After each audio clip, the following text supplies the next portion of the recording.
L'Église Habas Shalom est heureuse de partager avec vous cet enseignement pour votre édification. Nous vous souhaitons une bonne écoute. Merci Seigneur. Alléluia. Merci aux chants, que Dieu vous bénisse. Amen. Amen.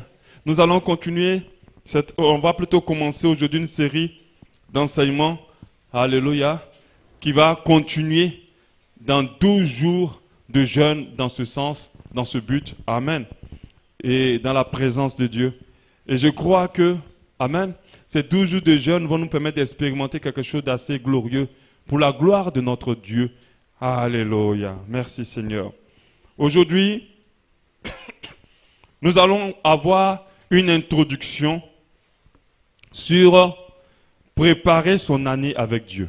Alléluia. Alléluia. Nous allons avoir une introduction sur préparer son année avec Dieu. Préparer son année avec Dieu. Merci Brad, si tu peux m'aider à faire passer les choses plutôt que autre. Alléluia. Nous allons avoir une introduction sur préparer son année à Dieu. Monsieur Yubi, ça ne te dérange pas de jouer juste un peu, mais légèrement. Amen. Il ne faut pas me jouer des notes un peu bizarres. Il faut jouer clairement, comme un ange. Amen. Je dois surfer sur le jeu. Alléluia. C'est bon Alain, on peut avancer? C'est bon? Je te vois toucher l'écran. C'est bon? Alléluia.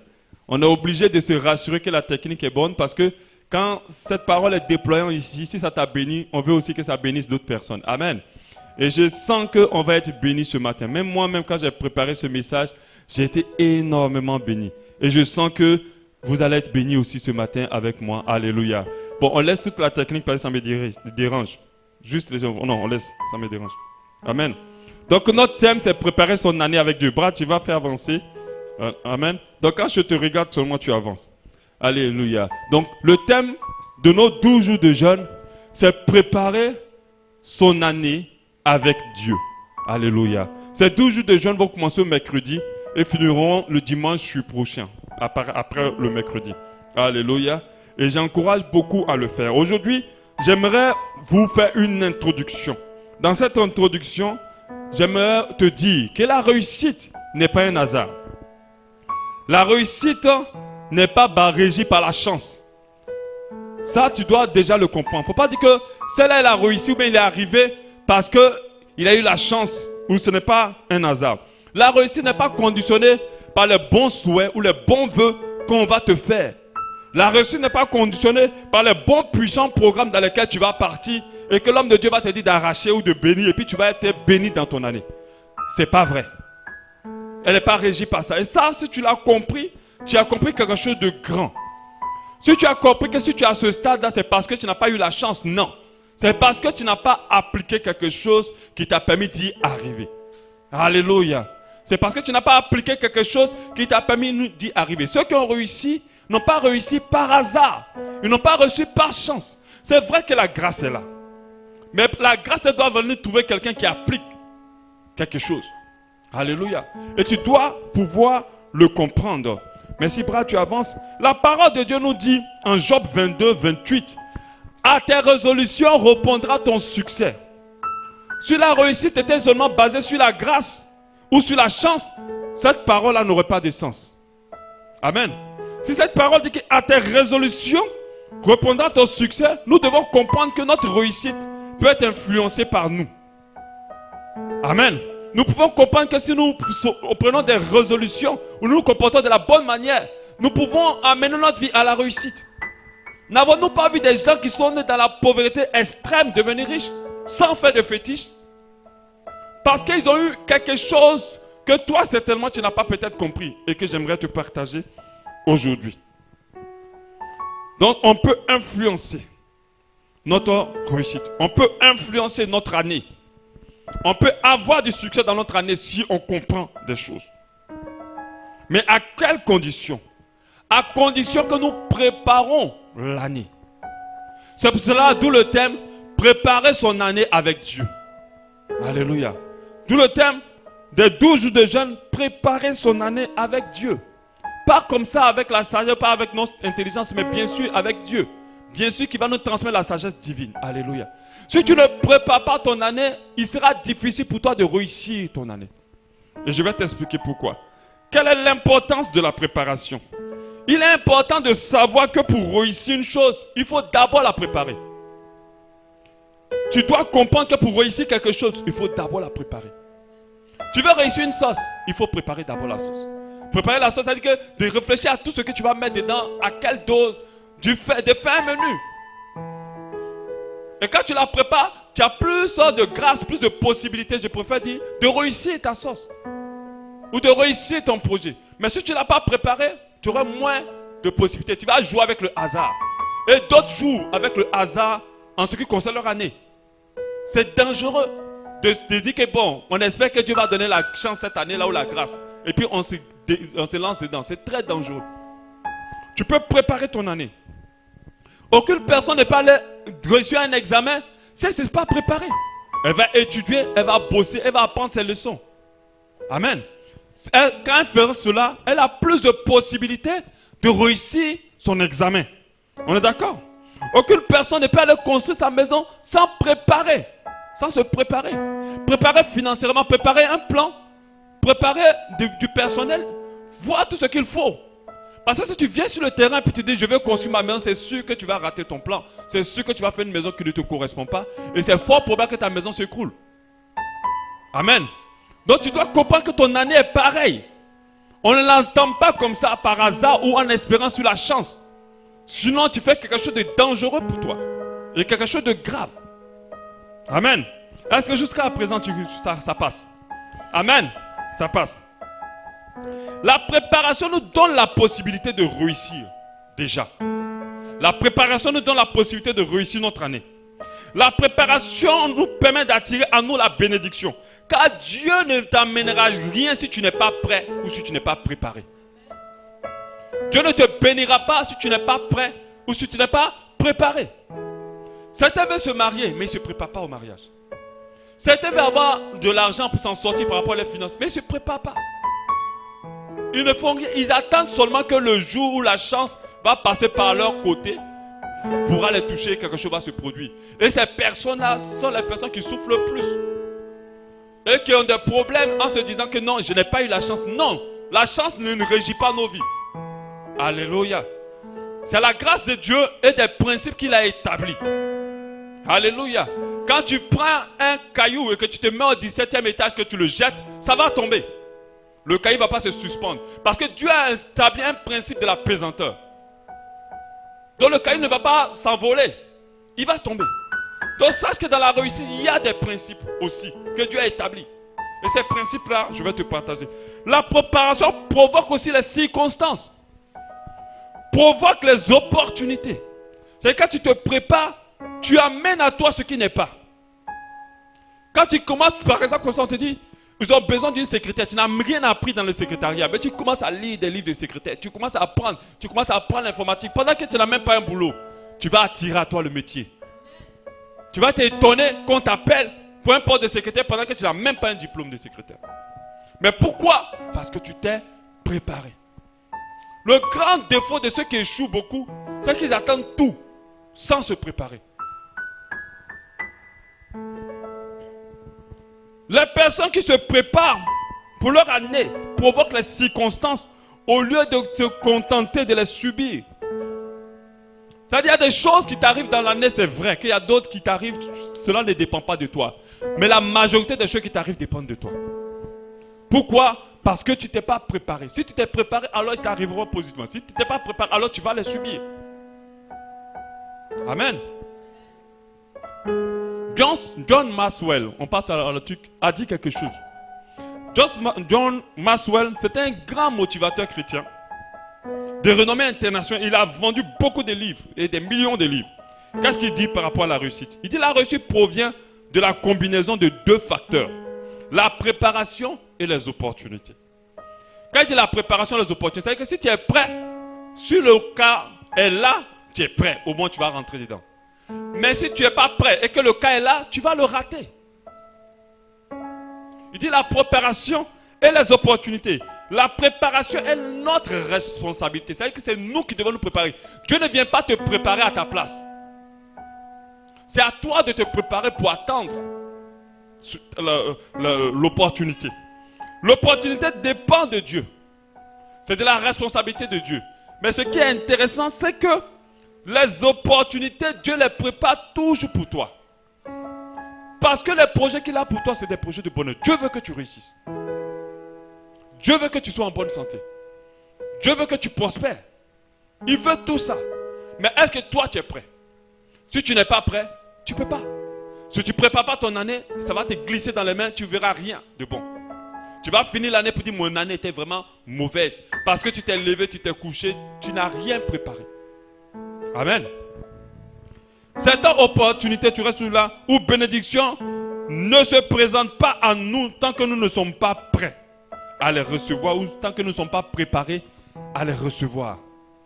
Donc ça veut dire qu'il y a des choses que Dieu ne va pas créer dans ta vie si tu n'es pas encore prêt. Quand j'enseigne sur le mariage, je dis beaucoup sont encore célibataires parce qu'ils ne sont pas prêts. Ils ne travaillent pas sur eux. Ils ne cherchent pas à s'enseigner, à apprendre davantage. Il ne faut pas d'effort sur le caractère. Mais tu penses que Dieu veut te donner quelqu'un de mauvais, il veut te donner quelqu'un de bien.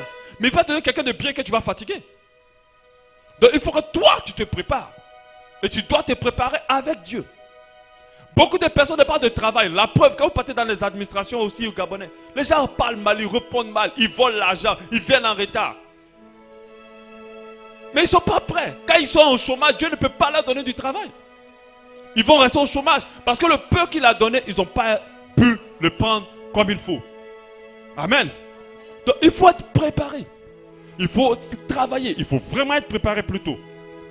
Quand vous voyez l'histoire d'Israël, on voit que Dieu a refusé de les faire traverser le Jourdain pour la terre promise tant qu'ils n'étaient pas prêts. On lit ce passage à le peuple d'Israël, le slide prochain. Josué 1:11. Encore devant. Josué 1:11. La Bible dit: parcourez le camp et voici ce que vous recommanderez au peuple. Préparez-vous des provisions. Car dans 3 jours, vous passerez ce Jourdain pour aller conquérir le pays dont l'Éternel, notre Dieu, votre Dieu, vous a donné en possession. Tant que le peuple n'avait pas préparé les provisions, Dieu ne pouvait pas les faire traverser le Jourdain. Dieu ne pouvait pas les emmener en terre promise. Il fallait qu'ils soient prêts pour pouvoir aller en terre promise. C'est pour cela que tu dois préparer ton année si tu vas avoir une année glorieuse. Si tu ne l'as pas préparé, tu ne peux pas. Dieu ne peut pas t'amener une année glorieuse. Ce que Dieu veut, c'est que tu vives une année glorieuse. Dieu veut que tu rencontres ton mari ou ta femme cette année. Dieu veut que tu aies un emploi. Dieu veut que tu aies une affaire qui prospère. Dieu veut que tu sois en excellente santé. Mais est-ce que tu es prêt? Amen. Est-ce que tu es prêt? Dieu veut que tu réussisses ton année. Il le désire selon sa parole. Lorsqu'on lit 3 Jean 1, on avance, il dit: bien-aimé, je souhaite que tu prospères à tout égard. Dieu dit: je souhaite que tu prospères à tout égard. Sois en bonne santé comme prospère l'état de ton âme. Ce qui montre que quand tu es malade, ce n'est pas de la volonté de Dieu. Dieu désire que toi tu prospères à tous les niveaux et que tu sois en bonne santé. Mais est-ce que toi tu es prêt pour ça? Parce que tant que tu n'es pas prêt, il ne peut pas. Il ne peut pas l'envoyer. Amen. La balle alors dans notre camp. C'est d'aller dans notre camp. C'est de nous préparer. C'est de préparer notre année. C'est de préparer notre année pour que les opportunités se créent. Et que la grâce de Dieu soit notre partage en 2018. Alléluia. C'est ce qu'on va voir pendant les 12 jours. Comment préparer l'année? Si quoi, quels sont les points qu'on doit voir? Comment la gérer? Parce que quand tu la prépares, tu es sûr quand même de réussir. Une chose que j'avais reçue l'année passée, le Seigneur me disait: si tu n'as pas visé quelque chose, c'est évident que tu ne vas pas atteindre cette chose. Est-ce que vous comprenez? Si tu n'as pas ciblé quelque chose, ce n'est pas évident que tu vas atteindre cette chose. Ce n'est pas évident.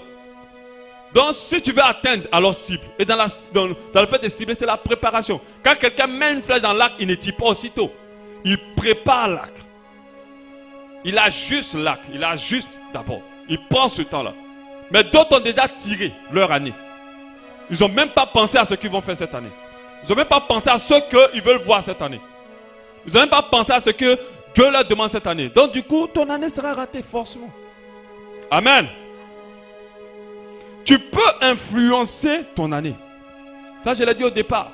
Dieu me l'a dit en me parlant de l'histoire de cette femme-là qui avait sa fille malade, la femme cananéenne. Il m'a parlé de ça. Il m'a fait comprendre que, par le Saint-Esprit, que Dieu a déjà prévu beaucoup de bénédictions pour nos vies. Beaucoup. Il va nous les donner si nous avons la foi. Mais il y a certaines choses qu'il n'a pas prévues pour nous. Mais qu'on peut créer si on réagit comme il faut. Nos enfants, on a prévu leur donner beaucoup de choses. Mais il y a des choses qu'on n'a pas prévues, qu'eux ils désirent. Il peut venir, papa, je veux telle chose. Tu n'as jamais pensé à ça. Mais tu vas lui donner. Donc pour te faire comprendre que même si Dieu n'a pas prévu telle chose pour toi, si tu te prépares comme il faut, et si tu as l'attitude en respectant les principes de la réussite, tu peux créer ces choses dans ta vie. Amen. Tu peux le créer parce que le Seigneur aussi se soucie de notre désir, de ce qui brûle dans notre cœur. Ça l'intéresse. Quel père s'occupera juste de donner à l'enfant sans savoir ce qu'il veut? Tous les pères donnent ce qu'il faut, mais ils regardent aussi ce que l'enfant veut. Et il faut. Quand on voit l'histoire de cette femme cananéenne qui est venue près de Jésus, qui a dit, le slide prochain, elle voulait que Jésus guérisse sa fille. Mais Jésus a dit non. Moi, je ne suis pas venu pour guérir ceux qui ne sont pas juifs. Mais la dame a parlé, elle est restée là, elle a dit, je ne laisse pas. Si tu ne me guéris pas, moi je quitte. Si tu ne guéris pas plutôt ma fille, je ne quitte pas là. Pourquoi je donne ce passage-là? Pour te faire comprendre que tu peux influencer ton année. Il ne faut pas que dès le départ, je ne sais pas comment ton année a commencé parce qu'on est déjà à 7 jours. Mais il y a d'autres déjà qui sont tellement superstitieux. Ils se sont dit, oh, je me suis levé le 1er janvier, mon pied a cogné, mon pied gauche a cogné un caillou. Oh, c'est que mon année, voilà, l'année passée, si c'était comme ça, l'année était mauvaise. Je te dis au nom de Jésus, ce n'est pas ce qui va se passer dans ta vie. Amen. Tu t'es levé, peu importe comment ça a commencé. Même si en début d'année, tu as perdu quelqu'un de cher. Même si en début d'année, tu as perdu ton travail. Je te dis, même si tu es rentré dans la nouvelle année malade, ton année ne va pas être mauvaise. Mais à condition que tu crois, que tu as la possibilité, au nom de Jésus, d'influencer ton année. Alléluia. Jésus n'avait pas prévu guérir cette femme, mais la fille de cette femme. Mais cette femme-là a poussé Jésus à guérir sa fille. Cette femme a mené Jésus à guérir sa fille. Mais elle a respecté des principes de la réussite. Et c'est cela que je vais partager avec toi. Elle a respecté. Bon, ce passage, vous pourrez le lire. C'est Matthieu 15, 22. À partir du verset 22 jusqu'au verset 28. Il n'avait pas prévu. Mais Dieu l'a guéri. Retire-toi cette pensée que tu ne peux pas, que ton année était scellée. Nous qui sommes enfants de Dieu, nous ne croyons pas au destin. Le destin, c'est une force qui oblige ton année. Nous croyons à la destinée. La destinée, c'est le plan de Dieu pour nos vies. Quand les hommes disent destin, ça veut dire que tu montes, tu descends, c'est ce qui va t'arriver. Mais non, nous croyons à la destinée. Dieu a un programme pour nos vies. Et c'est un projet, un programme de bonheur, un programme de joie. Alléluia. Si ton destinée te tuer cette année 2018, au nom de Jésus, toi tu vas annuler ça. Ça n'arrivera pas. Ça n'arrivera pas. Si on t'a déjà prédit que cette année, tu vas vivre dans la pauvreté parce que tu viens de perdre ton travail, au nom de Jésus, c'est faux. Même dans cette crise-là, on embauche. Amen. Si ils ont prévu que ton commerce que tu fais ou ton affaire que tu fais là, les gens ne s'en coupent plus de ça. Ce n'est plus quelque chose qui va prospérer parce que les gens se soucient d'autres choses. Je te dis, au nom de Jésus, tu auras des clients. Et ton année va prospérer. Mais à condition que tu crois dans ton esprit que tu as la capacité d'influencer ton année. Dieu t'a donné ce pouvoir-là. Alléluia. Tu dois croire que tu as la capacité. Même si ton mariage est mal commencé, c'est-à-dire qu'il y a d'autres même, le 1er janvier, mais ils se sont disputés jusqu'à frapper. Donc ils se sont dit, ah là là là, ça c'est fini. Mon mariage est mal parti pour cette année. Au nom de Jésus, c'est faux. Le big love que vous n'avez jamais fait, vous allez le faire en 2018. Alléluia. Vous allez même avoir des enfants en 2018. Alléluia. Parce que Dieu va bénir même l'année là jusqu'à un niveau. Moi, je refuse de laisser le diable me mentir. Et c'est ce que je veux partager avec toi. Le diable est un menteur. Est-ce qu'il y a quelqu'un qui peut le dire avec moi? Le diable est un menteur. Mais si ça a commencé avec une mauvaise note, ça finira avec une note puissante. Au nom de Jésus. Alléluia. Et il faut que tu le crois. Parce que Dieu nous a donné un pouvoir. Il a dit que vous recevrez une puissance. Et nous devons le croire. Alléluia. Si tu as fait même le 31 célibataire, tu ne finiras pas 31 2018 célibataire. Alléluia. Je n'ai pas entendu des vrais amen. Amen. Parce qu'il y a des célibataires quoi. Oh l'année, ça fait 3 ans que je suis célibataire. C'est pas grave. Mais cette année 2018, toi aussi tu as fait le big love. Je te dis même avant la Saint-Valentin, même tu ne seras plus seul. Alléluia. Est-ce qu'il y a quelqu'un qui saisit ça? Avant la Saint-Valentin, tu ne seras plus seul. Alléluia. Tu ne seras plus seul. Parce que tu dois croire que tu peux influencer ton année. Au nom de Jésus. Il faut le croire. On va parler maintenant des principes divins de la réussite. Moi, j'ai essayé de chercher avec le Saint-Esprit et j'ai trouvé quelques principes. C'est vrai qu'on peut avoir plusieurs enseignements qui peuvent donner divers principes. Et je pense que tous ces enseignements se complètent. Amen. Mais moi, je donne ce que je ressens, ce que j'ai ressenti par l'Esprit. Alléluia. Donc la première clé, évidemment, nous l'avons compris, c'est la préparation. Tu veux réussir, il faut te préparer. Tu veux aller loin, il faut te préparer. Cette clé-là, qu'on va étudier au travers de 12 jours, va nous permettre, par exemple, de faire le bilan de l'année passée, savoir qu'est-ce qui n'a pas marché, savoir qu'est-ce qu'il faut corriger. Alléluia. Qu'est-ce qui n'a pas été, qu'est-ce qui a été un blocage, c'est de faire un bilan voilà. Afin de ne pas perdre du temps, afin de gagner du temps, afin de connaître voilà, ce qui va aller, mais un bilan sur les domaines importants de notre réussite. Parce qu'il y a des clés, il y a des domaines qui nous permettent de réussir. Et si là-bas on les rate, notre année est mal partie. Le bilan va nous permettre de planifier, de pouvoir avoir des objectifs. Parce que comme j'ai dit, si tu n'as pas ciblé quelque chose, tu ne peux pas l'avoir. Ou tu auras du mal à l'avoir. Alléluia. Il faut cibler quelque chose. Donc, ça va nous permettre de planifier notre année. De se dire, cette année, voilà ce que je veux, voilà ce que je ferai, ainsi de suite. Le prochain, c'est de prendre des résolutions, bonnes résolutions, puisque la Bible dit, à tes résolutions reposera ton succès. Tout ça, c'est dans la préparation. Dans la préparation, tu dis, mais cette année 2017, vraiment, je n'ai pas fait ça. Cette année, je décide, par exemple, de me lever tous les jours pour prier à telle heure du matin. Parce qu'on a compris que cette connexion avec Dieu va nous amener loin. Alléluia. Donc tu prends cette résolution-là et tu te mets dedans. Et ça rentre dans la préparation. La préparation, c'est tout ce qu'on fait avant l'action. C'est tout ce qu'on fait avant l'action. Mais on a déjà commencé 2018. Donc il faut que ça soit accéléré. C'est pour ça que je t'encourage à être là vraiment dans ces 12 jours. Sacrifie-toi. Vous comprenez qu'il y a des choses qu'on obtient par sacrifice. Ne sois pas clopant. Dieu aime les gens qui terminent bien. Parce que la fin d'une chose vaut mieux que son commencement. Dieu aime l'obéissance plus que les sacrifices. Mais si tu n'as pas mangé, tu as jeûné 2-3 jours, ou 5, 12, 10 jours, et que tu n'as pas jeûné 2 jours, l'obéissance vaut mieux que les sacrifices. Alléluia. Des fois, il faut pouvoir aller au-delà de ses faiblesses.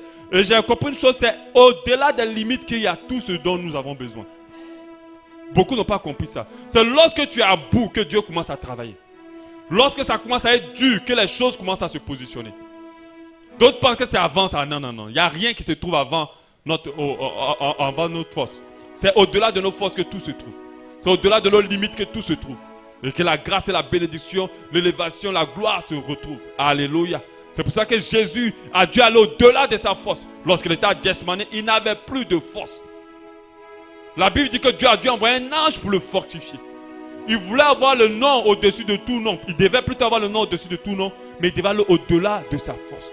Il était arrivé à un point tellement sa force les forces étaient faibles jusqu'à son sang, sa sueur devenait en sang. Mais c'est au-delà, c'est après ça qu'il a pu se donner à la croix de Golgotha. Et c'est après ça qu'il a maintenant le nom au-dessus de tout nom. Et qu'il règne maintenant sur le séjour des morts. Alléluia. Si tu as compris ça, tu as tout compris. Amen. Donc, la préparation est d'abord la première clé. La deuxième clé, c'est le travail. Alléluia. Les gens n'aiment pas la partie. Les enfants de Dieu veulent toujours arracher les bénédictions dans les prières. Arracher jusqu'à les mains vont rester crochues. Toujours arracher. Et ils ne veulent pas travailler. La parole de Dieu nous dit en Proverbe 10:4, la deuxième clé. Celui qui agit d'une main lâche s'appauvrit, mais la main des diligents s'enrichit. Elle dit aussi en Proverbe 21:5. Les projets de l'homme diligent ne mènent qu'à l'abondance. Il dit que quand tu travailles, obligatoirement tu vas être béni. Mais celui qui agit avec précipitation n'arrive qu'à la disette. Alléluia. C'est bien de préparer son année. Mais il faut comprendre aussi qu'il faut faire des sacrifices. Il faut travailler. Il faut pouvoir te mettre en action. Il faut pouvoir travailler. La réussite est la résultante aussi d'un travail constant. Ce n'est pas la résultante du fait que tu croises le doigt ou tu attends la chance ou tu jeûnes, tu pries. Après, il faut travailler. Donc tu jeûnes, il prie, il jeûne. Dès qu'on dit un programme est à tel endroit, c'est 15 000, ils vont payer en se disant qu'ils vont avoir la bénédiction. L'homme aime tellement la facilité qu'il n'a pas compris que le travail est aussi une clé de la réussite. Alléluia. Quand je parle du travail, ce n'est pas seulement d'avoir un emploi. Parce qu'il y a des gens qui attendent juste un emploi. Des fois, même dans l'emploi qu'ils attendent, il y a la paresse. Tu as tes 10 doigts, tu as tes 2 pieds, tu as ton cerveau, tu as tes yeux. C'est déjà des outils de ta réussite. Tu les mets à l'œuvre, tu vas voir ce qui va se passer. Il faut que tu travailles. Amen. Donc la réussite est la résultante d'un travail constant. Nous devons travailler avec acharnement pour atteindre la réussite. La parole de Dieu même nous incite à travailler. Proverbe 14, 23, le prochain slide. Tout travail procure l'abondance. Tout travail procure l'abondance, c'est écrit. Mais la parole en l'air ne mène qu'à la disette. Donc, ça veut dire que tu ne fais que parler, que tu ne travailles pas, tu vas être pauvre. La disette, c'est la pauvreté. Proverbe 6, 10 nous dit: un peu de sommeil, un peu d'assoupissement, un peu croiser les mains pour dormir, et la pauvreté te surprendra comme un rôdeur. La disette comme un homme en armes. Donc, ça veut dire que le travail est associé à la bénédiction. Certaines recherches ont montré que les hommes qui atteignent certains niveaux dans le monde d'excellence, dans leur domaine, l'ont été après 10 000 heures de travail pratique. C'est-à-dire que ceux qui sont arrivés très loin ont dû travailler de manière acharnée. Dieu a établi ces principes. Que tu sois chrétien ou pas, quand tu les respectes, tu réussis. Amen. Arrêtez les histoires de dire que la réussite est pour les enfants de Dieu. Parce que quand on regarde, ce n'est pas les enfants de Dieu ceux qui réussissent. Quand on regarde aussi, on voit les enfants de Dieu très très pauvres. Amen. Ce monde-là, le milliardaire de ce monde n'est pas chrétien. Amen. Mais ils appliquent un principe. Quand vous côtoyez un Américain, mais vous dites que vous dormez. Parce que ces personnes-là ne dorment pas. Ils travaillent jour et nuit. C'est pour ça que leur nation, qui n'a même pas été parmi les premières nations, est actuellement parmi les premières nations. Ce n'est pas la première nation créée. Elle a été créée à peine dans les 1000 et quelques. Mais ils ont une mentalité de travail. De travail, de travail. Et ils ont dépassé le monde entier. Quand un Américain est quelque part, amen, tout ce qui est dans sa tête, c'est le travail, c'est d'être le meilleur. Amen. La réussite n'est pas seulement due au talent. Il faut un talent ajouté, au talent ajouter l'énergie produite par le travail. Donc même si tu as du talent, il ne faut pas dire seulement qu'avec le talent je vais réussir. Il faut que tu travailles. Il faut que tu travailles. Il y a des gens qui sont talentueux. Comme moi, des fois ça me fait mal. Des fois je côtoie des gens, mais qui ont beaucoup de talent, mais qui ne travaillent pas, qui ne font rien, qui ne rêvent pas, qui n'ont pas d'ambition. Et là c'est un problème. Il faut travailler. Si nous dormons assez, la pauvreté nous surprendra. Décidons alors de travailler beaucoup plus en 2018. Alléluia. Décidons de travailler beaucoup plus. C'est un principe divin de réussite clair. Plus tu travailles, plus tu verras des résultats. Absolument. Plus tu t'investis, plus tu vas récolter. Alléluia. La clé 3, c'est la foi. La clé 3, c'est la foi. Hébreux 11, 1 nous dit: oh, la foi est la ferme assurance des choses qu'on espère, la démonstration de celles qu'on ne voit pas. Dieu veut qu'on soit béni. Dieu nous a donné beaucoup d'argent. Dieu nous a donné un mari, une femme. Dieu nous a donné de la réussite dans nos affaires. Il a tout disposé. Mais tout cela s'acquiert par la foi. Tu ne peux pas rentrer dans une bénédiction si tu n'as pas la foi. Même quand tu vois les païens, quand je dis les païens, les personnes qui ne sont pas chrétiennes réussissent. Quand ils te parlent de leur projet, tu sens qu'ils croient qu'ils vont réussir. Qu'ils ne doutent pas. Regardez le langage des Américains. C'est des personnes qui ne doutent pas de leur réussite. Quand ils commencent quelque chose, ils y croient. Et ils vont plus loin. Ils démontrent leur foi. Alléluia. Ils démontrent. Parce que la démonstration de la foi, c'est déjà avoir une attitude qui n'a même pas encore vu quelque chose d'abord. Tu n'as rien vu, mais tu commences déjà à avoir des comportements. Tu commences déjà à faire des choses. Tu commences déjà à s'aimer. Tu peux prendre 10 millions, mettre dans quelque chose pendant que tu ne sais même pas si ça va réussir. Amen. C'est la foi. Ce n'est pas là seulement les enfants de Dieu qui manifestent la foi de la réussite. Même les non-convertis manifestent la foi de la réussite. Quand tu entends leur success story, tu vois que ce sont des personnes qui ont cru et qui n'ont pas douté. Alléluia. Donc la foi nous permet d'avoir accès à tout. On a vu tout à l'heure l'histoire de la femme cananéenne. Qu'est-ce qui a fait bouger Jésus pour agir? C'était sa foi. Elle a persévéré. Déjà, dans la foi, il y a l'audace. Elle a été audacieuse. Celle qui a été guérie de la perte de sang de 12 ans a eu de l'audace. Celle aussi a eu de l'audace. Jésus lui a dit au verset 28, alors Jésus lui dit, femme, ta foi est grande. Qu'il te soit fait comme tu veux. Donc, qu'il te soit fait comme tu crois. À l'heure même, sa fille fut guérie. Donc, la foi est une clé. L'audace est intégrée dans la foi. Parce que tu ne peux pas être audacieux si tu ne crois pas. Amen. Tu dois croire. Je ne sais pas comment tu te vois ou dans quoi tu te vois demain ou après-demain. Je ne sais pas comment tu vois ton année. Mais de la manière que tu vois ton année, c'est ce qui risque de se passer. Mais si tu crois que ton année peut être plus glorieuse, alors tu rentreras dans une année glorieuse. Alléluia. Si tu crois que ton année peut être différente et puissante, alors tu verras une année puissante. Mais si déjà le temps du départ te conditionne que rien ne va se passer de bon, alors ton année ne se passera pas. Ça ne sera pas extraordinaire. Donc la foi est une clé de la réussite. Il nous faut croire qu'on aura une année glorieuse. Il nous faut garder la conviction pour que tout se passe bien. Parce que c'est ce que Dieu veut pour nous. Et Dieu veut pour nous à condition qu'on croit. Il a préparé beaucoup de choses pour nous. Alléluia. Dieu veut que tu te maries. Dieu veut que tu réussisses. Dieu veut que tu réussisses dans toutes tes entreprises. Dieu veut que tu voyages. Dieu veut que tu sois heureux. Dieu veut que tu sois heureuse. Mais est-ce que toi tu le crois? Est-ce que tu crois qu'il peut le faire? Amen. Récemment, j'ai été le témoin d'un mariage d'une sœur, une amie, meilleure amie de ma femme. Mais j'ai vu son parcours. Elle a vraiment, c'était dur pour elle. Très, très dur. Vraiment très difficile. Elle a eu beaucoup de mauvaises histoires. Mais quand je l'ai vue mariée, j'ai cru. Vraiment, quand j'ai vu elle la mariée, là, j'ai dit vraiment, tout est possible à celui qui croit. Parce que tellement c'était difficile. Parce qu'on était proche de son histoire. C'était tellement dur. Que même toi, mais arrivé un moment, tu as dit, ah, est-ce qu'un jour ça pourra... Tellement c'était dur. Mais elle s'est mariée. Récemment, le 21 décembre. Alléluia. Parce qu'elle croyait. Parce qu'elle croyait. Un moment, elle a dû se décourager. Mais Dieu l'a relevée. Elle a cru jusqu'au bout. Jésus dit en Jean 11, 40. Ne t'ai-je pas dit si tu crois? Je ne t'ai pas dit que si tu crois, tu verras la gloire de Dieu. Alléluia. Si tu crois, tu verras la gloire de Dieu. Quand nous préparons notre année, nous pouvons y mettre nos désirs.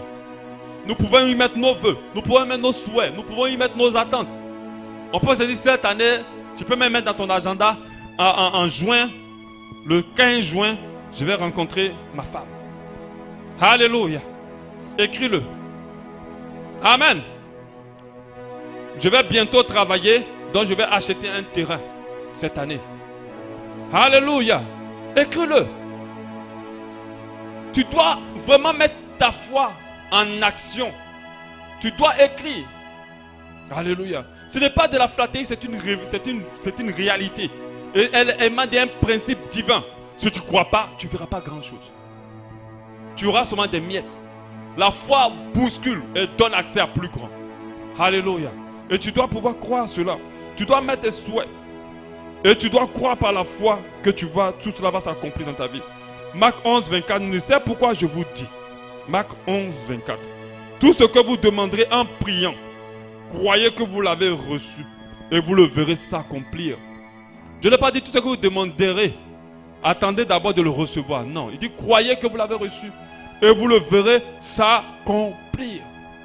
Je dis quand tu as une foi vraiment puissante, tu es une personne dangereuse pour les ténèbres. Quand tu crois réellement, les choses se produisent vraiment dans ta vie. C'est la foi qui met la distinction entre nous et les gens du monde ou les gens qui ne réussissent pas. Alléluia. Il faut croire. La foi va susciter en nous l'audace, parce qu'il faut beaucoup d'audace. Elle va être le moteur de notre persévérance. Parce que quand tu ne crois pas, quand ça va commencer à être dur, comme j'ai dit, quand ça commence à être dur, c'est que la bénédiction n'est pas loin. Mais quand ça va commencer à être dur, tu vas lâcher. Et beaucoup, tout le temps, lâche quand c'est dur. Beaucoup tout le temps se découragent quand ça commence à être difficile. Or, c'est là même que la bénédiction n'est pas loin. Et il faut de la foi pour persévérer. Parce que quand on a la foi, ça veut dire qu'on ne voit rien. La foi, c'est le fait de croire à quelque chose qu'on ne voit pas. Et quand tu as la foi, tu persévères, tu continues, tu vas toujours. Quand tu veux faire un ministère, tu as besoin d'avoir la foi. Quand tu veux faire une œuvre, tu as besoin d'avoir la foi. Quand tu ouvres une entreprise, parce que les entreprises ont des hauts et des bas. Mais un jour, quand l'opportunité va se positionner, ton entreprise va percer. Ton entreprise va aller loin. Parce que tu n'as pas lâché. Donc il faut persévérer dedans. Il y a des filles, tellement elles ont attendu le mari qu'aujourd'hui, elles n'ont même pas le temps de se prendre soin d'elles. Quand elles se lèvent le matin, elles passent sur le toit, elles mettent les cheveux de côté. Elles se lèvent, elles portent le cabas, elles sont dans la rue. Parce qu'elles ne croient plus. Quand tu les vois, tu sais que c'est une femme qui ne croit plus au mariage. Parce que tellement elle a entendu. Et rien n'est encore fait. Tu dois croire jusqu'au bout. Et plus c'est difficile, c'est que ce n'est plus loin. Alléluia. Parce que Dieu est le Dieu des cas compliqués aussi. C'est-à-dire que quand c'est compliqué, là, il vient de travailler. J'avais parlé de l'histoire de Lazare. Il était même pourri. Et Jésus savait qu'il devait venir vite pour le ressusciter. Mais il n'est pas venu vite. Il était même malade, il était au courant. Mais il n'est pas venu. Il savait, puisqu'il est Dieu, il savait qu'il allait mourir. Il n'est pas venu. Il savait qu'on venait de l'enterrer. Quand on dit qu'on veut ressusciter quelqu'un, c'est quand il est encore frais, non? Quand quelqu'un pourrait, si on peut prier pour lui. Moi, vous-même, si vous avez la foi jusqu'à dépasser les montagnes, quand la personne commence à pourrir, je pense qu'à arriver un moment, votre foi là va tomber. Mais lui, il a attendu jusqu'à ce que la personne pourrit. Et il est venu. L'une des soeurs a dit, mais il est déjà pourri, on ne peut rien faire. Mais elle ne sait pas qu'elle a fait à la foi lui-même. Parce que Jésus n'a pas la foi, il est la foi. Elle ne savait pas qu'elle avait affaire à la foi. C'est une foi sans faille. Jésus était puissant parce qu'il avait une foi sans faille, il est la foi. Alléluia. Et c'était l'action pourrie là qu'il a redonné le sang, il a redonné tout, il a tout repositionné. Et Lazare a été ressuscité. Alléluia. Et tu dois croire si tu veux aller loin. Éloigne-toi de l'horoscope. Je t'en prie, ne lis plus l'horoscope. Il y a des gens qui sont ici qui lisent encore l'horoscope. Ce sont des menteurs. Amen. Ils te mentent et te conditionnent négativement. Amen. Ne lis plus, ne te tourne pas vers les 10 heures d'avenir. Même des fois quand ce sont des chrétiens ou des serviteurs de Dieu, fais attention. Parce qu'ils vont te dire des choses. Dieu me dit tu vas être élevé. Mais fais attention. Dieu va te dire tu vas être élevé, mais tu n'appliques pas les principes divins. Tu vas être élevé comment? De la réussite. Il doit te dire il faut travailler. Ma soeur, tu ne travailles pas. Mon frère, tu es trop paresseux. Tu dors trop. Tu regardes trop la télé. Tu ne fais rien. Bouge-toi et Dieu va te bénir. Mais toi, tu es très paresseux et puis on est en train de te dire que Dieu me dit que tu vas être béni. Non. Alléluia. C'est à force de travail et de persévérance qu'on y arrive. Éloignez-vous de la susceptibilité. Il y a des enfants de Dieu, pas la susceptibilité, la superstition plutôt. Il y a des enfants de Dieu qui sont encore superstitieux. Et les Africains sont plus que superstitieux. Si tu crois en une chose, alors cette chose va s'accomplir dans ta vie. Dans les deux sens, que ce soit du bien ou du mal. Si tu crois que le sorcier de ton village est en train de te manger, tes enfants te manger, alors, même si lui-même ne mangeait pas, il va se rappeler. On va l'activer pour manger tes enfants. Même quand tu vois la chose même en train de tomber, tu te dis ça ne tombe pas. Ça va se bloquer.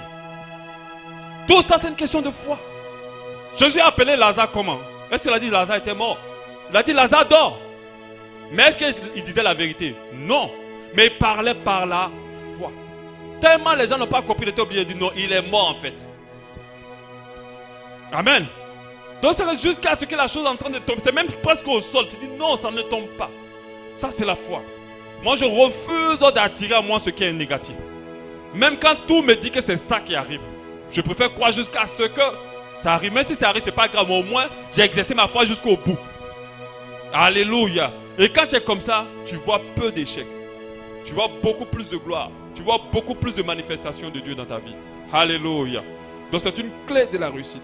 La quatrième clé, c'est une âme prospère. Alléluia. La parole de Dieu nous dit en 3 Jean 1, 2. Bien-aimé, je souhaite que tu prospères à tout égard et sois en bonne santé comme l'état de ton âme. Cette clé est quand même peu probable mais elle fait bel et bien réellement partie des clés de la réussite. Une âme prospère. Si ton âme est amère, si ton âme est blessée, si ton âme est sombre, si ton âme est fermée, si ton âme a beaucoup, est vraiment dans l'obscurité, parce que tu ne peux pas pardonner, parce que tu ne veux pas avaler, parce que tu murmures, parce que c'est dur, tu fermes la grâce de Dieu sur ta vie. Dieu dit que je veux que tu prospères comme l'état de ton âme. Côtoyez les gens qui ont réussi. La majorité d'eux, ils sont simples et bons. Côtoyez les gens qui ont réussi, vous allez voir. Ils ne critiquent pas beaucoup, ils ne critiquent même pas du tout. Vous allez voir ces personnes-là, tu es avec eux, ils ne vont pas parler des autres. Tout ce qui sort de leur bouche est positif. Ceux qui réussissent, côtoyez-les. Mais les pauvres, c'est eux qui racontent la vie de tout le monde, qui disent beaucoup de choses méchantes. À chaque fois que ton cœur s'assombrit, la grâce de Dieu fuit. On dit, je veux que tu prospères à tout égard, comme l'état de ton âme. Une âme prospère te permettra de pouvoir expérimenter la bénédiction. Quand je parle de cette bénédiction, je ne la limite pas seulement qu'à l'argent. Parce que les gens disent que quand tu as eu beaucoup d'argent, tu as réussi. C'est faux. La réussite, c'est un tout.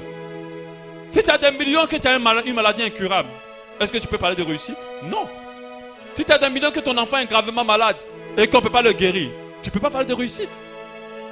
Si tu as des millions et que tu as des soucis autant graves, tu ne peux pas parler de réussite. Quand on parle d'une prospérité, la prospérité c'est tous les niveaux. Ce n'est pas que l'argent. On prospère dans la santé. Amen. On prospère dans l'éducation de nos enfants. Parce que si tu as des millions que tu as un enfant rebelle, qui est un bandit des grands chemins, est-ce que tu peux parler de prospérité? Non. Mais il faut que ton âme soit bonne pour attirer à toi la grâce de Dieu. C'est pour ça que les gens doivent comprendre qu'en 2018, on va parler de ça. Il faut que nos cœurs soient vides. Tu veux que Dieu te bénisse? Vide ton cœur. Tu veux que Dieu te bénisse? Sois bon. La Bible dit que garde ton cœur plus que toute autre chose. Mais les gens ne comprennent pas ça. Quand ils mettent les choses dans leur cœur, ils se disent que oui, tu as raison, ça attache à la tube. Attache-toi. Garde ça. Dieu va te laisser ça. Et puis, il prend toute la grâce qu'il a prévue pour toi. Tu ne l'as pas. Prospère comme l'état de ton âme. Si on t'enseigne un enseignement pour te dire que tu peux prospérer avec une âme amère, c'est un enseignement qui est faux. Parce que Dieu ne se mouvoit pas dans la vie de quelqu'un qui a un cœur sombre. Dieu se mouvoit dans la vie de quelqu'un qui a un cœur pur. Alléluia. Surtout pour la bénédiction qu'il apporte, qui est sans tache, ni ride. Alléluia. La Bible nous donne un autre verset qui donne la référence aussi par rapport à ça. Hébreux 12, 15. Veillez à ce que nul ne vous prive de la grâce de Dieu. À ce qu'aucune racine d'amertume, on ne dit même pas l'amertume, on dit racine. C'est-à-dire à ce que rien de petit en amertume soit dans ton cœur. Poussant des rejetons ne produisent du trouble et que plusieurs n'en soient infectés. La Bible te dit que la racine d'amertume te éloigne de la grâce de Dieu. C'est une clé de la réussite. Tu veux réussir, aie un bon cœur. Aime les gens. Pardonne aux gens. Pardonne. C'est vrai, tu vas travailler acharnement. Mais pardonne. Côtoie ceux qui ont réussi. Ils ont des bons cœurs. La majorité ne calomnie pas. Ils n'ont pas le temps pour ça. La majorité n'ont pas le temps des rancœurs. Ils n'ont pas. Même quand ils ne sont pas chrétiens.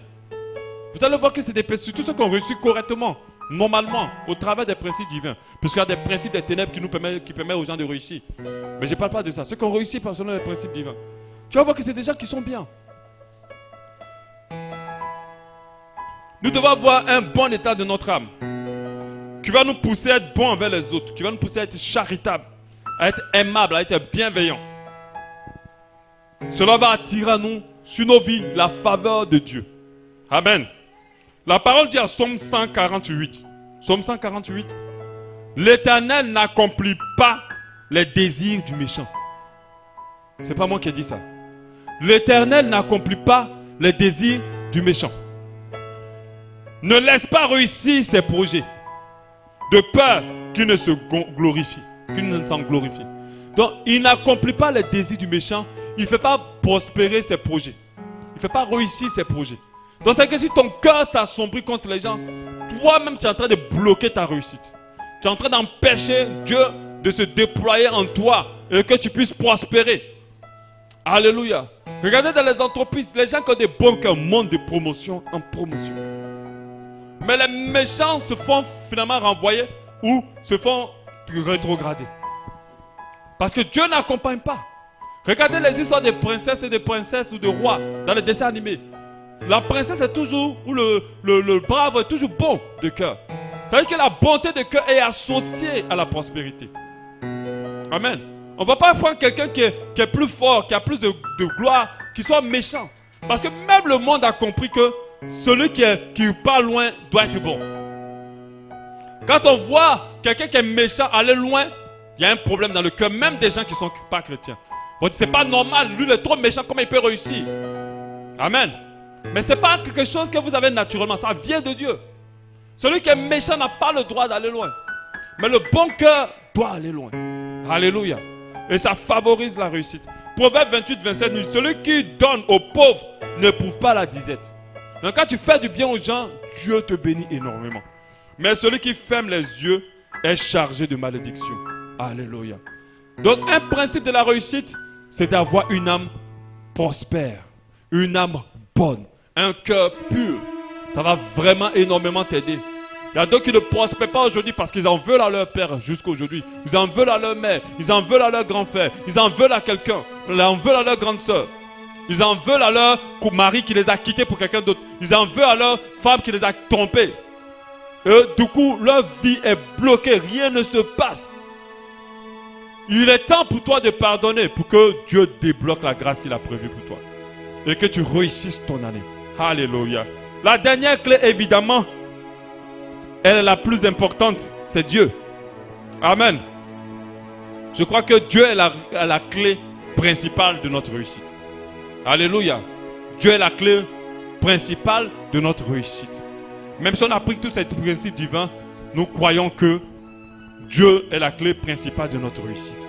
Parce que nous savons que la bénédiction de Dieu, elle n'est pas pareille à celle des hommes. Elle est différente.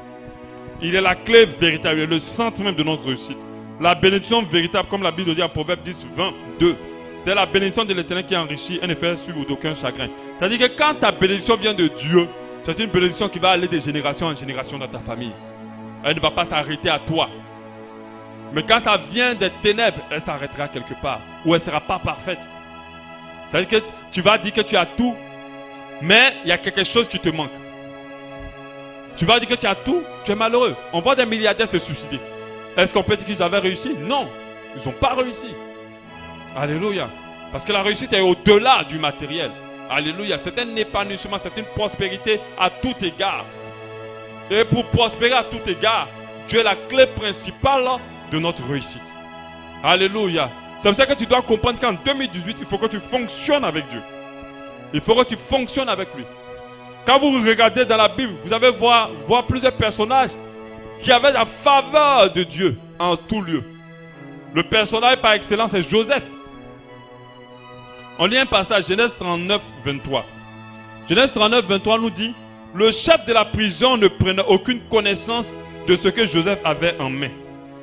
Parce que l'Éternel était avec lui. Et l'Éternel donnait de la réussite à ce qu'il faisait. Donc Dieu était avec Joseph. Du fait que Dieu était avec lui, tout ce que Joseph touchait prospérait. Partout où on amenait Joseph, il réussissait. Alléluia. C'est pour ça que tu dois comprendre qu'en 2018, tu dois plus que jamais t'attacher à Dieu. Tu dois plus que jamais faire de Dieu l'acteur principal de ta vie. Tu dois le mettre au centre de tout. Tu dois fonctionner avec Dieu. En 2018, tu dois bouger avec lui. Il n'y a aucune bénédiction véritable sans Dieu. Et il est la clé principale. Parce qu'il est avec toi, on va t'amener n'importe où. Tu vas te démarquer. Tu vas prospérer. Les gens auront des millions, mais ils envieront ta vie. On va dire, mais pourquoi ils envient? Moi-même, je n'ai rien. Mais tu as Dieu. L'homme a tout résumé au matériel. Mais Dieu est au-delà du matériel. C'est la chose la plus précieuse qu'une personne peut avoir. Parce que partout tu marcheras, même dans l'homme de la vallée de la mort, tu n'as rien à craindre. Parce que le fait qu'il soit avec toi, il va te faire sortir de cette vallée-là et tu auras une table dressée devant tes ennemis. Amen. Tu auras une bénédiction réelle. C'est comme ça que tu dois comprendre qu'on ne vient pas à l'église seulement pour avoir. Mais on donne d'abord sa vie à Dieu. Et quand tu as donné ta vie à Dieu, tu as fait la meilleure des choses pour ta vie. Au travers de son fils Jésus, tu as fait la meilleure des choses. Parce que tu as fermé toutes les portes à l'ennemi à tous les niveaux possibles. que ce soit physique, que ce soit spirituel, l'ennemi n'a plus d'accès. En plus de ça, tu as ouvert toutes les portes des bénédictions que Dieu a prévues pour toi. Amen. Quand il est avec toi, il ouvre les portes, il fait des combats, il t'amène. Vous ne pouvez pas imaginer tout ce que l'ennemi a prévu en 2017. Il y a des personnes normalement qui ne devaient pas être assises ici. Mais à cause du fait qu'elles sont avec Dieu, elles sont là. Elles seront là encore beaucoup d'années. Alléluia. Parce que l'ennemi a prévu de te tuer en 2017. Mais à cause du fait que tu as Dieu, ton cas il est spécial. Tu as quelque chose sur toi qui permet à ce que l'ennemi ne peut pas s'amuser dans ta vie. Dieu est la clé principale de notre réussite. Il faut s'attacher. Il est la source de notre bonheur. Il est la source de notre réussite. Si nous attachons plus à lui, nous donnons plus, je ne dirais pas plus de chance, mais plus de possibilités de réussir notre année. C'est le temps pour toi maintenant de t'attacher à lui. Quand on va voir les 12 jours de préparation, il y a une partie qui en parle. Je vais t'expliquer comment tu dois t'attacher encore plus à Dieu. C'est pour ça que j'encourage vraiment les gens à pardonner. Ne sautez pas ces 12 jours. Soyez là. Soyez vraiment là. Faites ces 12 jours et vous allez voir ce qui va se passer dans votre vie. Moi, sérieusement, les 12 jours de l'autre année a permis à ce que j'aille à un autre niveau. Par rapport à mon niveau spirituel et par rapport à mon niveau professionnel. Alléluia. Au niveau professionnel, il y a eu quand même un bon niveau dans l'entreprise. On a vu quand même de bons marchés cette année. Par la grâce de Dieu. Alléluia. Ça m'a vraiment boosté. Parce que c'était quelqu'un... Le travail, ce n'est pas mon truc. J'aime pas trop travailler. Quand j'ai un peu d'argent, c'est fini. Je n'ai plus envie de travailler. C'est comme ça que j'étais. Dès qu'il y a un peu d'argent dans mon compte, c'est fini. L'envie de travailler là, quitte. Mais cette année, moi, j'allais chercher clients. Je travaillais jusqu'à des heures. Je bossais. Parce que notre but, ce n'est pas juste d'avoir de l'argent pour nous suffire. C'est d'avoir de l'argent pour nous réaliser pour l'avenir. De donner un héritage à nos enfants. Alléluia. Parce que si on a de l'argent juste pour maintenant, alors on ne vit pas. Si Dieu lui-même donne l'héritage à ses enfants, il nous donne l'exemple aussi. Alléluia. J'aimerais dire à quelqu'un, ne cherche pas juste ce dont tu as besoin. Va au-delà de ça. Tu dois laisser un héritage à tes enfants. Donc travaille un peu plus. Aie une mentalité au-delà. Si tu veux juste pour être nourri, Dieu va te donner juste pour être nourri. Mais si tu veux laisser un héritage à tes enfants, alors Dieu va te donner l'argent pour payer un terrain. Dieu va te donner l'argent pour construire. Alléluia. Dieu va te permettre d'aller loin. Mais à condition que toi, tu veux ça. Alléluia. Et ça va booster par rapport à mon emploi. Je travaille maintenant différemment. Je bosse. Même quand le matin, l'heure du travail arrive, si ma femme n'est pas prête, je la laisse, je vais au boulot. Je suis assez violent dans le métier. Alléluia. Et c'est comme si l'entreprise est en train vraiment de s'installer ici. Alléluia. Et je t'encourage, je veux que ton entreprise aussi prospère autant. Et elle aille très loin. Je veux que tu sois l'excellent de ton domaine. Si tu es dans un magasin ou si tu es dans une entreprise, tu vas être meilleur que les autres. Pas parce que je n'aime pas les autres, hein, mais comme je t'aime beaucoup plus parce que je ne les connais pas, je veux que toi tu réussisses là-bas. Alléluia. Quand on va renvoyer, on ne pense pas à toi. Quand on veut faire une promotion, alors ton nom va être sur la liste. Parce que Dieu est avec toi et que tu appliques les principes de la réussite, tu vas aller loin. Mais si tu restes dans ton entreprise, tu ne travailles pas, tu es paresseux, tu viens en retard. Tu n'es pas diligent. Alors, mais je ne peux rien faire, je peux prononcer toutes les paroles de bénédiction sur toi, ça n'aura aucun effet. Parce qu'il y a des principes de la réussite. Alléluia. Je t'encourage vraiment après ce truc. On va mettre la vidéo en ligne. Il faut aller réécouter. Parce que ce sont des secrets pour lesquels les gens payent beaucoup d'argent. Amen.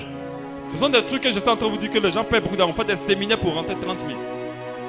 Et on leur donne ces secrets-là et eux, ils réussissent. Parce que ces séminaires-là, vraiment, je ne dis pas que ça ne marche pas, hein, ça marche. Quand les gens sortent de là, ils réussissent. Ils vont loin dans la vie, ils sont prospères. Mais ils payent. Mais toi, tu l'as gratuitement. Et c'est le gros défaut de nous, les Africains, c'est que ce qu'on a gratuitement, on ne considère pas. Or, des fois, dans la gratuité, il y a des choses puissantes qui vous sont offertes. Amen. Donc, on aura les 12 jours de jeûne qui vont commencer à partir du mercredi, à partir de 18h. On jeûne de 6h à 18h. J'ai dit bien 6h à 18h. Parce qu'il y a d'autres à 17h55. Ils ont déjà jeté les bédoums dans leur bouche. Non. 6h à 18h. Amen. 6h à 18h. L'obéissance vaut mieux que les sacrifices. Donc 6h à 18h. Pour toi qui as des conditions de santé, tu peux le faire à haut. Pour toi qui dois prendre des médicaments, tu peux diminuer ta ration. Je ne l'ai pas dit en 2. Il faut diminuer ça, diviser ça en 5. Amen. Pour toi qui prends des médicaments. Parce qu'ils vont dire oui, bon, je vais faire la moitié, mais la moitié là est quand même consistante. Ok? Divise à 5. Donc tu pars, tu sers l'assiette, tu fais 5 pas et puis tu enlèves le reste. Le reste, tu manges ça le soir. Amen. Pour pouvoir prendre tes médicaments. Alléluia. Je t'encourage vraiment. L'église Abba Shalom remercie le Seigneur pour cet enseignement qui perfectionnera votre foi. Pour plus de renseignements sur notre assemblée, veuillez nous joindre au +241 07 93 10 00 ou faites un tour sur notre site internet www.abbashalom.org ou encore visitez notre page Facebook. Abba Shalom, expérimentez l'amour et la paix de Dieu.